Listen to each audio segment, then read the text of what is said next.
যোৰহাট পৌৰসভাৰ উদ্যোগত master roll C বেতনভোগী কৰ্মচাৰীক চাকৰি নিযুক্তি পত্ৰ প্ৰদান। উল্লেখযোগ্য যে 114 গৰাকী কৰ্মচাৰীক অনুষ্ঠানটিত আনুষ্ঠানিকভাৱে প্ৰদান কৰা হয় নিযুক্তি পত্ৰ।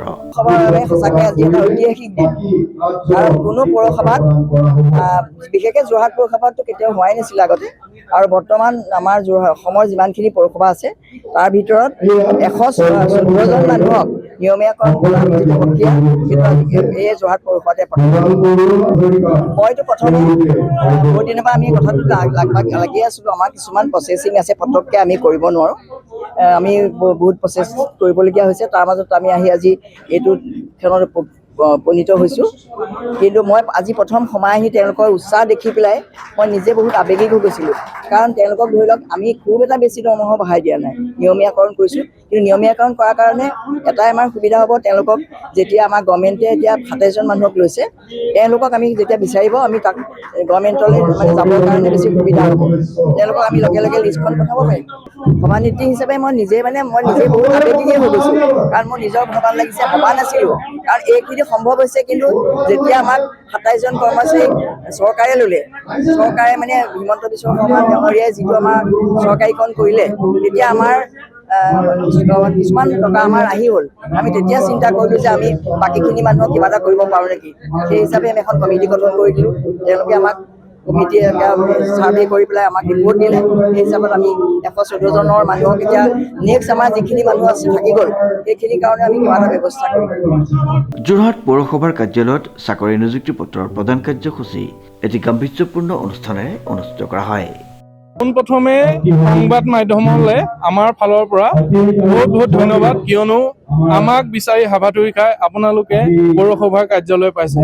আৰু বৰ্তমান চলিত বোৰ্ডে নগৰখন পৰিপাটি কৰি ৰখাৰ লগতে কৰ্মচাৰীসকলৰ পদোন্নতিৰ বাবে এটা ঐতিহাসিক সিদ্ধান্ত ল'লে। আজি 25-30 বছৰে ৰেগুলাৰ হোৱা নাছিলে, এতিয়া তেনেকুৱা প্ৰায়খিনি সদস্যই আমাৰ অৱসৰপ্ৰাপ্ত হ'ল। এতিয়া বোৰ্ডে 13 চনৰ ছেপ্টেম্বৰলৈকে এটা সময়সীমা ধৰি স্থায়ীকৰণৰ এটা নিযুক্তি আৰম্ভ কৰিলে, আৰু সেইমতে 114জন ব্যক্তিয়ে আমাৰ প্ৰচেষ্টাত, আমাৰ যোৰহাট পৌৰসভা সন্মিলিত শ্ৰমিক সন্থাৰ প্ৰচেষ্টাত স্থায়ীকৰণৰ নিযুক্তি পাবলৈ সক্ষম হ'ল। আৰু আজি আনুষ্ঠানিকভাৱে আপোনালোককো জনাবলৈ পাই আমি সুখী হৈছোঁ। আমাৰ সদস্যসকলো নথৈ আনন্দিত হৈছে, আৰু ভৱিষ্যতে অন্যান্য পৌৰসভাতো ৰেগুলাৰ হোৱা নাই। মই অল আছাম পৌৰসভাৰ লগত জড়িত বিভিন্ন ধৰণৰ সভালৈ মই যাওঁ, গৈ পেলাই মই খুব দুখ পাওঁ যে বিভিন্ন পৌৰসভা কম পইচাত কটোৱাই আছে। আমি সেই পৌৰসভাসমূহলৈও যাম, তেখেতসকলকো কেনেকৈ কি পৰ্যায়ত ৰাখিছে আমি চাই অল আছাম চৰকাৰী কৰ্মচাৰী প্ৰেচিডেণ্টৰ লগত যোগাযোগ কৰি তেখেতসকলৰ পদোন্নতিৰ কাৰণে আমি ব্যৱস্থা ল'ম বুলি ভাবিছোঁ। আমাৰ সভাপতি মহোদয় দুআষাৰ ক'ব, আমাৰ উপ সভাপতি দুলাল বৰুৱা আছে, তেখেতৰ দুআষাৰ ক'ব। আমাৰ প্ৰচেষ্টাতে, মানে যোৰহাট পৌৰসভা শ্ৰমিক সন্থাৰ প্ৰচেষ্টাতে আজি সফলতা।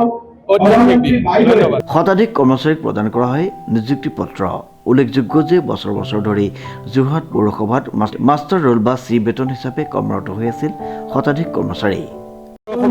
যোৰহাট পৌৰসভাই আমি বিশেষকৈ আজি যোৰহাট পৌৰসভা শ্ৰমিক ইউনিয়নৰ তৰফৰ পৰা আমি যি প্ৰচেষ্টা হাতত লৈছিলোঁ, আজি এবছৰ দিনে সেই এবছৰৰ ভিতৰত আমি মুখ্যমন্ত্ৰী ডাঙৰীয়াক লগ কৰিছিলোঁ, বিভাগীয় মন্ত্ৰীক লগ কৰিছিলোঁ, বিধায়ক মহোদয়ক লগ কৰিছিলোঁ, DC ছাৰক লগ কৰিছিলোঁ, আৰু আমাৰ পৌৰসভাৰ 17জন পৌৰ সদস্যৰ লগত যোগাযোগ কৰিছোঁ। পৌৰ প্ৰতিনিধিৰ আদি কৰি তেওঁলোকৰ লগত আমি বাৰে বাৰে লালিয়ে লালিয়ে আলোচনা কৰি যি ঐতিহাসিক সিদ্ধান্ত ল'লে, সেই সিদ্ধান্তত আমি তেখেতসকলৰ চিৰকৃতজ্ঞ। আৰু অনাগত দিনত যোৰহাট পৌৰসভাই নহয়, সমগ্ৰ অসমৰ পৌৰকৰ্মীসকলৰ যি অভাৱ, ইমান মানে কষ্টৰে দিন কটাই, আপোনালোকে দেখিছে ৰ'দে বৰষুণে লেতেৰা কাম কৰে, কিন্তু এইসকল কৰ্মচাৰী সদায় অৱহেলিত। এইটো এটাতকৈ এটা দুখৰ বিষয় যে পৌৰকৰ্মীসকল সদায় অৱহেলিত। এই অৱহেলিত কৰ্মীসকলক মাননীয় দক্ষ মুখ্যমন্ত্ৰী আমাৰ হেমন্ত বিশ্ব শৰ্মা ডাঙৰীয়াই যে সকলো পৌৰকৰ্মীক স্থায়ীকৰণ কৰে আৰু তেওঁলোকৰ অভাৱীবিলাক সম্পূৰ্ণ আদায় কৰি দিয়ে। আৰু তেখেতলৈ অনুৰোধ থাকিল যে যেতিয়া যিটো তেখেতে 2013 চনৰ 4 ছেপ্টেম্বৰলৈকে তেওঁ এটা ঘোষণা কৰিছিলে, সেই 4 ছেপ্টেম্বৰৰ মানুহখিনিক, কৰ্মীখিনিক স্থায়ীকৰণ কৰক নিয়মীয়া দৰমহা দিয়ক, সেই মই তেখেতসকলে অনুৰোধ থাকিল। বাকী সাংবাদিক মাধ্যমৰ সকলো বিষয়ববীয়া কৰ্মকৰ্তালৈ মই ধন্যবাদ থাকিল, তেখেতসকলৰ শুভেচ্ছা থাকিল। তেখেতসকলে আমাৰ এই বাৰ্তা সমগ্ৰ অসমবাসীয়ে দেখা পায় যাতে, আৰু সেই জৰিয়তে আমাৰ কামখিনি আগবাঢ়ি যায়। 114 গৰাকী কৰ্মচাৰীক আনুষ্ঠানিকভাৱে প্ৰদান কৰা হয় নিযুক্তি পত্ৰ।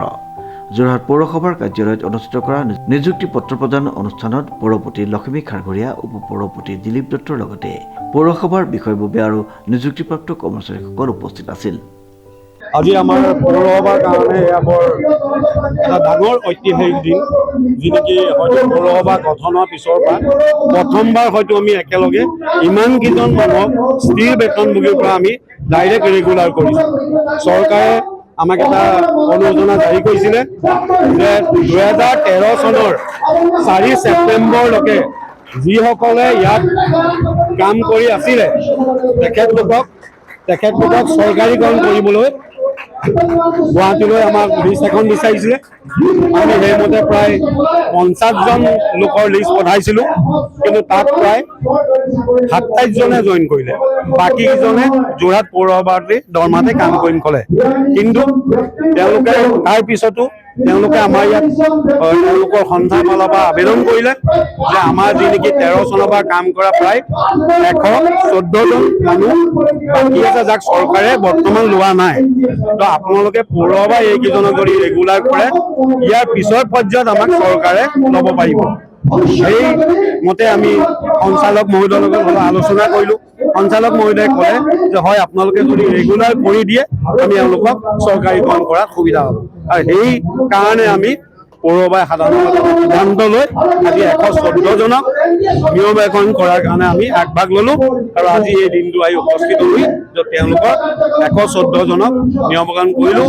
আৰু তেওঁলোকৰ আমি দৰমহাও বৃদ্ধি কৰিলোঁ।